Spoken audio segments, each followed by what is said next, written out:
You're ranking anime wrong, and honestly, I don't blame you. Now, I feel like there's an epidemic going on with the anime community where people are not ranking shows properly or rating shows properly, and it's becoming a real issue in my opinion. Not only is it becoming an issue because it is kind of annoying for people like me who do anime reviews or talk about anime, but it also is becoming a bit annoying for new anime fans because they don't really know what to watch and how to watch it, where to watch it, everything like that. And they see these rating wars, they see these whack ratings, and they are super confused, and that's not good for new anime fans. So why do I believe you're ranking anime wrong? Well, I believe that there are two camps of rating anime. There is the subjective way of rating it and the objective way of rating it. See, I believe that majority of anime fans rate it subjectively, okay? They see a rating scale of 1 to 10 and they say, how much did I enjoy this show? They'll look at something like Jujutsu Kaisen, where it has insane fight scenes, crazy animation, and they'll be like, wow, I felt 10 out of 10 hype on this show during these specific fight scenes, so the show is a 10 out of 10. People rank shows at their best, and they rank it based off how they feel. That is the subjective way of ranking it. If I rated a show subjectively, like I rate Naruto a 10 out of 10, realistically, I know Naruto's not that great, it's maybe a 7 out of 10. The story is kind of great, but there's so much filler, the fight scenes really drag on, but when it is good, it is good. So subjectively, I'd rate it a 10. But realistically, I don't think it is a 10. And same with any type of ecchi rom-com romance. High School DxD is a 10 out of 10. It's one of the greatest harem ecchi shows of all time. Realistically, it's not that good. And so you have the subjective way of rating things, and on the other side, you have the objective way of rating things, okay? This is ranking it analytically. This is breaking the show down into all of its different components. You got characters, story, animation, plot, everything like that. You break it down, you rate it, you rank it, you base it off of a set criteria, you base it off of previously rated shows, and then you kind of average out their scores, and boom, pops out a number 6.75232. But I don't believe either of these ways of rating things is perfect, okay? They both have their own flaws, and realistically, at the end of the day, if everybody did either or, it would never end up with people being happy.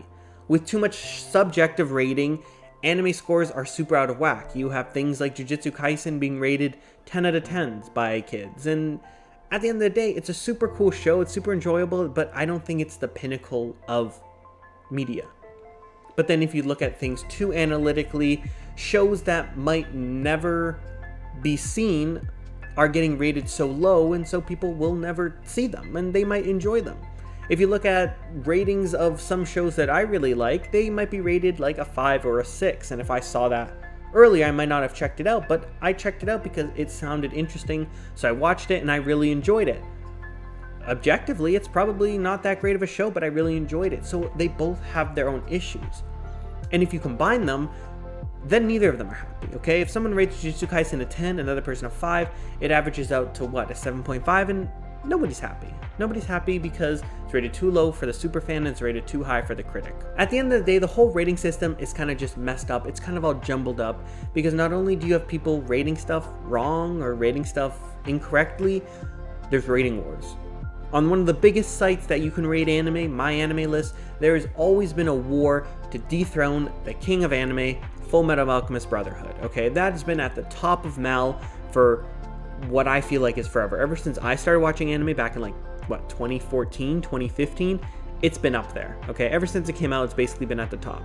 And there's been a push to dethrone it. Every time a new show comes out with a good episode or whatever, people are quick to rate it like a 10 out of 10 just to dethrone Full Metal Alchemist Brotherhood. I'm pretty sure this happened with Oshinoko. This happened with Love is War, the newest season, season 3. People rated it super high, so it got to the top of Mal. But then as the show continued, people started de-ranking it and it went downhill. Finally, Full Metal Alchemist Brotherhood was dethroned by Frieren Beyond Journey's End, or whatever the hell it's called.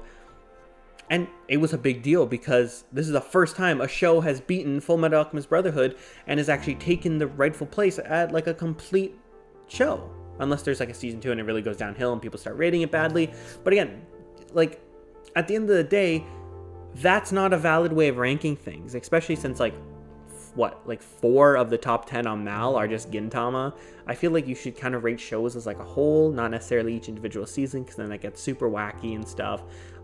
Top 15, more than 5 of them are Gintama, and that's crazy. Gintama, I'm not saying Gintama is bad or anything, but I feel like it should make way for other shows. But that's kind of like the MAL system. I mean, realistically, you can't trust a MAL rating system. And it's also kind of weird to see that nowadays, mid-show is a 6 or a 7. I'd call Demon Slayer pretty mid, and I'd rate it a 7. But at the end of the day, what is the mid of 10? 5. So realistically, these mid-shows should be 5, but most shows nowadays are just kind of amazing. I hate anime as much as you want, especially modern shows with all the trash isekai, all the garbage that comes out. They're all very watchable shows. They all have decent enough animation, decent enough story, and good audio quality, some banger songs, and they're all pretty much watchable. And I think that kind of contributes to the whole mid-anime are still 7 out of 10. I kind of talk about this in one of my previous YouTube videos called like why all old anime suck or something along those lines, or why all new anime suck, one of those. I'll link it after. But yeah, I feel like because anime has gotten so good now, mid has kind of changed, which again changes the whole ranking system of all of anime. Because if you look back then, mid might have been a 5, because some anime back in the day were so unwatchable, you'd actually rank them a 4, a 5. I don't think I've ever actually given a show a ranking under 5 unless it's out of spite, like Devilman Crybaby, which I gave like a 4 because I just could not stand it. But most people don't rank things less than a 5 because most anime nowadays is totally fine, and that's fine. But when you compare a show that came out in 2012 where someone might have not liked it because of XYZ reason, it might have been a 4. But then if a show of realistically similar quality came out today, because maybe the animation is a bit cleaner, maybe the sound is a bit cleaner just because of technology, it might be ranked a 7, but both groups of people consider them mid, so which is better? At the end of the day, there is no perfect way to rank anime, and I don't think anybody will ever be happy with any type of rating system we have. In my opinion, MAL does come to the perfect medium, kind of. Like I said, nobody's going to be happy if you just take kind of the whole mixture of subjective and critical. Both have their place because realistically a lot of anime fans are pretty casual and they don't want to take the time to think critically about something. But then again, if everybody just gave a subjective rating of shows, it would be very out of whack. And at the end of the day, rating anime doesn't matter. But when you do something like content creating, you might rate an anime, people might get really mad. Or when new anime fans are looking for anime, like I did when I started anime, I watched so many Glass Reflection reviews. And he looked at it pretty critically, but I didn't always agree with him. And at the end of the day, that is what is the best way to rank an anime. Is to rank a semi-critically and semi-subjective way and discuss it. And that's, at the end of the day, why MAL is kind of the perfect but also the worst way to rank anime. Because you have discussion boards on MAL. I've never read it, but I know they're there. And you also have critics ranking it, and you have subjective children rating Jujutsu Kaisen a 10 out of 10. And at the end of the day, it lands where it lands. Does anime ranking really matter in the grand scheme of life? No, absolutely not.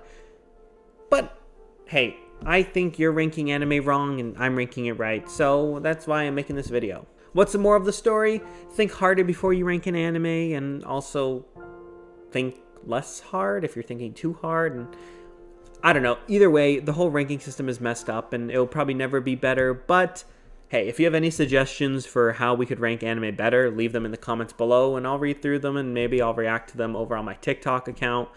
But yeah, thank you guys so much for watching. Again, how do you like this new area, this new content style? I'm planning on recording a bunch of videos like in this short period of time and this setup and release them over a period of time. And if you guys like them, then I will redo this whole setup and maybe upgrade it and continue making videos like this. But yeah, thank you guys so much for watching and have a great rest of your day.